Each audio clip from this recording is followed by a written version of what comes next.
أما بعد سبحانك اللهم وبحمدك وتبارك اسمك وتعالى جدك ولا إله غيرك.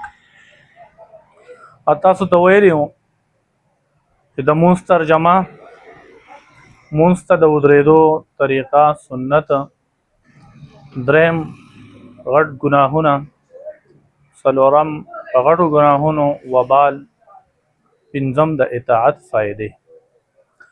نو سبحانك اللهم معنی دا پاکی دا تعالی را ای زمون لوی خدایا، وبحمدک او ټول تعریفات دی تعالی پاره. او مستد ادریدو طریقه هغه داله سنت دادی چې منګه کله مست ادریګو چې منګه بالکل قبله ته مخامخ سرخ کرغول نکو، بالکل سیده ولاړ یو قبله ته ګورو. او دویم دا چې خپې بالکل قبله ته سیده کول، بالکل نیغه ګوتې بالکل قبله ته سیده راوځل. بعض خلک خپې داسې وي نو داسې نه، بالکل سیده قبله ته خپې راوځل، دا چې دی نو دا سنت دی. او داسې دومره فاصله کې داسې ډېر پلنوالم نه او داسې ډېر تنګوالم نه چې بس دومره فاصله کې چې مونږ ولاړ یو، دا سنت طریقه ده.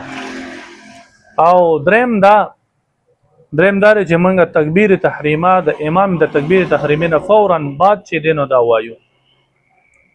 کوچره چا یې تکبیر تحریمه د امام د تکبیر تحریمه نه مخکې ختمه کړه نو دا اقتدا چې دینو دا نه صحیح کیږي. نو تکبیر تحریمه چې موږ ختمو چې د امام د تکبیر تحریمه نه وروسته ختمه کو.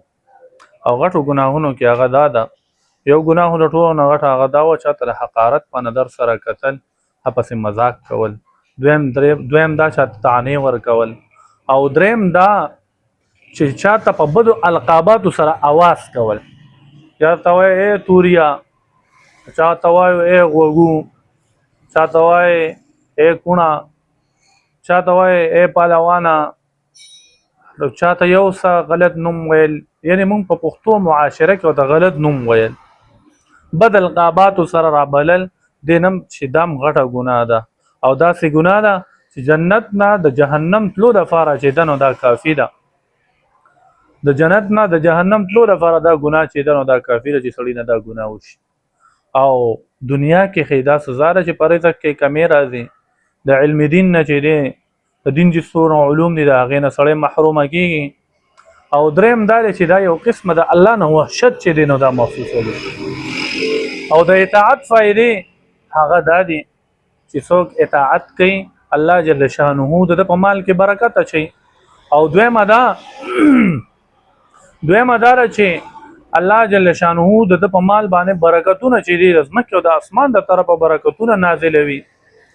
او دریمه دا چې الله جل شانه د دنه هر قسمه تکلیف چې دینو دا اوچتوي، هر قسمه تنګي چې دنه دا دنه الله جل شانه دا دنه ختموي. الله فرمای من اعرض عن ذکری فإن له معیشة ضنکا. څوک چې د الله د اطاعت نه اعراض کوي د معیشت تنګيږي. او چې څوک د الله اطاعت کوي الله جل شانه د دنه هر قسمه تکلیف چې دی نه دا اوچتوي. نو که غواړې چې را موږ نم د هر قسمه مایوسي، د هر قسمه تنګي دا ختم شي، نه هغې لپاره لاړ نه او اسانه طریقه دا ده چې موږ د الله اطاعت شروع کړو.